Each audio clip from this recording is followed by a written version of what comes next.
Hi everyone, welcome to my mother's kitchen. ഈ ആഴ്ചയിലാണ് അമേരിക്കയിൽ താങ്ക്സ് ഗിവിംഗ് സെലിബ്രേറ്റ് ചെയ്യുന്നത്. നേറ്റീവ് അമേരിക്കൻസും യൂറോപ്യൻസും ഒത്തുചേർന്ന് നടത്തിയ ഒരു ആഘോഷത്തിൻ്റെ ഓർമ്മയാണ് താങ്ക്സ് ഗിവിംഗ്. ഞങ്ങൾ അമേരിക്കയിൽ വന്ന നാൾ മുതൽ എല്ലാ വർഷവും താങ്ക്സ് ഗിവിംഗ് സെലിബ്രേറ്റ് ചെയ്യാറുണ്ട്. അത് എൻ്റെ ഫാമിലി മെമ്പേഴ്സിൻ്റെ ആരുടെയെങ്കിലും വീട്ടിലായിരിക്കും. ഫാമിലി മെമ്പേഴ്സ് എല്ലാവരും കൂടി ഏകദേശം 60 പേരെങ്കിലും കാണും. എല്ലാവരും 2-3 ഡിഷസ് ഉണ്ടാക്കിക്കൊണ്ട് വരാറുണ്ട്. ഞാൻ ഉണ്ടാക്കിയിരുന്ന ഡിഷിൽ ഒരൈറ്റമാണ് ഇന്ന് ഞാൻ ഉണ്ടാക്കുന്നത്, എൻ്റെ ക്രാൻബെറി കേക്ക്. ആദ്യം ഞാൻ കേക്കിനുള്ള ക്രാൻബെറി മിക്സ് ചെയ്യുകയാണ്. 1.5 കപ്പ് ക്രാൻബെറി വേണം. ഇത് ഈ മിനി ചോപ്പറിൽ കുറച്ചായിട്ടാണ് ഞാൻ മിക്സ് ചെയ്യുന്നത്.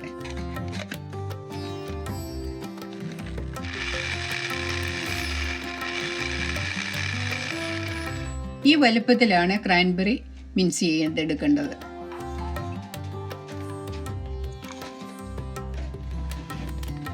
ഇനിയും ബട്ടറും പഞ്ചസാരയും കൂടി നല്ല ക്രീം പരുവത്തിൽ അടിച്ചെടുക്കണം. 2 സ്റ്റിക്ക് അൺസോൾട്ടഡ് റൂം ടെമ്പറേച്ചർ ബട്ടറാണ് വേണ്ടത്. 1.5 കപ്പ് ഷുഗറാണ് വേണ്ടത്.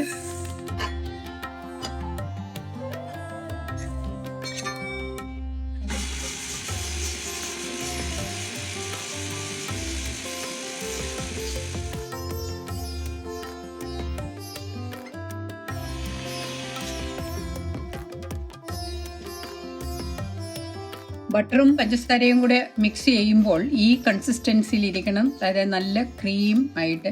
ഇത് ഏകദേശം ഞാനൊരു 10 മിനിറ്റോളം മിക്സ് ചെയ്തിട്ടുണ്ട്. അതുപോലെ ഇതിൻ്റെ ഇടയ്ക്ക് 2-3 പ്രാവശ്യം ഇതുപോലെ സ്ക്രൈപ്പ് ചെയ്ത് ഇട്ട് കൊടുക്കുകയും ചെയ്യണം.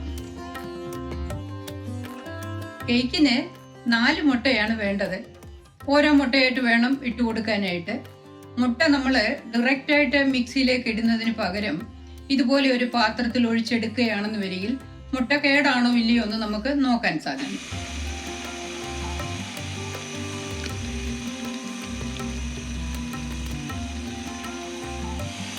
ഓരോ മുട്ട ഇട്ട് കൊടുക്കുമ്പോഴും നന്നായിട്ട് അത് മിക്സ് ചെയ്തതിൻ്റെ ശേഷം വേണം ഓരോന്നിടാനായിട്ട്.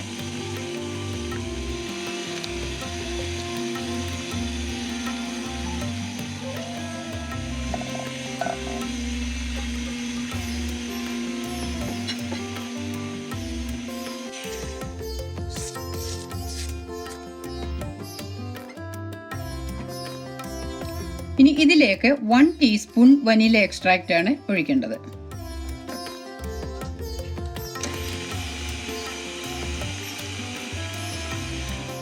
ഒരു ടേബിൾ സ്പൂൺ ഓറഞ്ച് സെസ്റ്റ് ആണ് വേണ്ടത്. വനിലയും ഓറഞ്ച് സെസ്റ്റ് വിട്ടിട്ട് നന്നായിട്ട് മിക്സ് ചെയ്യണം.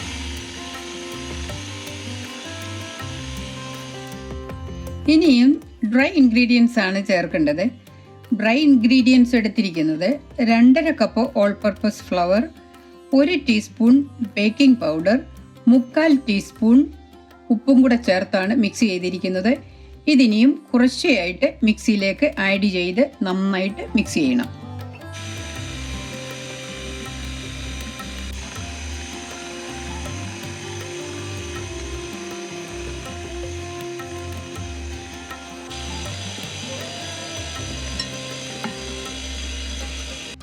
പകുതി ഫ്ലവർ ഇട്ട് നന്നായിട്ട് മിക്സ് ചെയ്തതിന് ശേഷം 1/2 കപ്പ് സവർ ക്രീം കൂടി ഇട്ട് മിക്സ് ചെയ്തിട്ട് വേണം ബാക്കിയുള്ള ഫ്ലവർ ഇട്ട് മിക്സ് ചെയ്തെടുക്കാനായിട്ട്.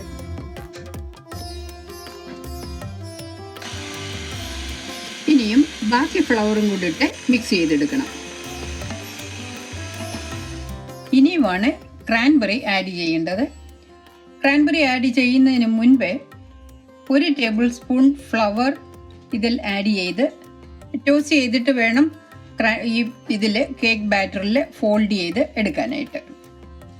ക്രാൻബെറി ചേർത്ത് കഴിയുമ്പോൾ അത് കേക്ക് ബാറ്ററിൻ്റെ അടിയിലേക്ക് പോകാതിരിക്കുന്നതിന് വേണ്ടിയിട്ടാണ് നമ്മൾ 1 table spoon all purpose flower ഇട്ട് ഇത് ടോസ്റ്റ് ചെയ്തെടുക്കുന്നത്.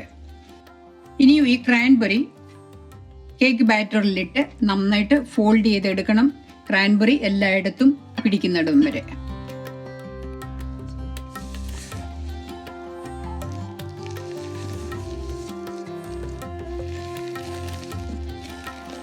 ക്രാൻബെറി ഫോൾഡ് ചെയ്യുമ്പോൾ എല്ലായിടത്തും വരത്തക്ക വിധത്തിൽ വേണം ഫോൾഡ് ചെയ്യാനായിട്ട്.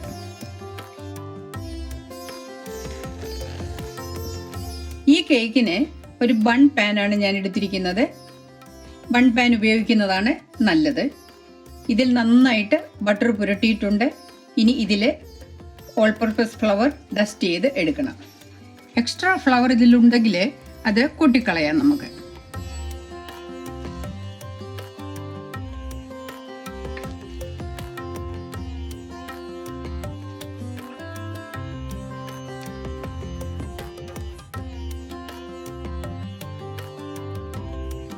ഈ കേക്ക് ബാറ്റർ പാത്രത്തിൽ ഇടുമ്പോൾ ഒരുപോലെ ആയിരിക്കണം. അതുപോലെ തന്നെ ഇതിൻ്റെ മുകൾ വശം നല്ല സ്മൂത്ത് ആയിട്ട് ഇരിക്കുകയും വേണം.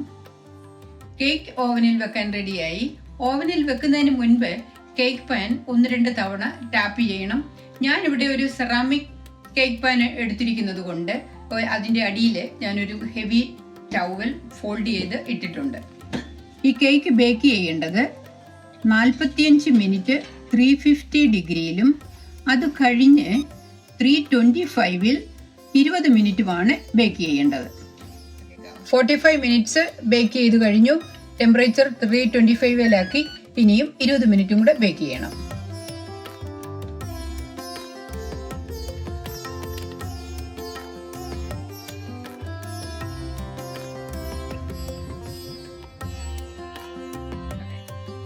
കേക്കില് സ്വല്പം ക്രാക്സ് നമുക്ക് കാണാം. പക്ഷെ അത് സാരമില്ല. കേക്ക് തണുത്തു കഴിഞ്ഞ് മറിച്ചിട്ട് കഴിയുമ്പോൾ അത് ഇനി എങ്ങനെയാണ് ഇരിക്കുന്നതെന്ന് കാണിച്ചു തരാം. കേക്ക് തണുക്കുന്ന സമയത്ത് അതിനുള്ള ഗ്ലേസ് ഉണ്ടാക്കുകയാണ്.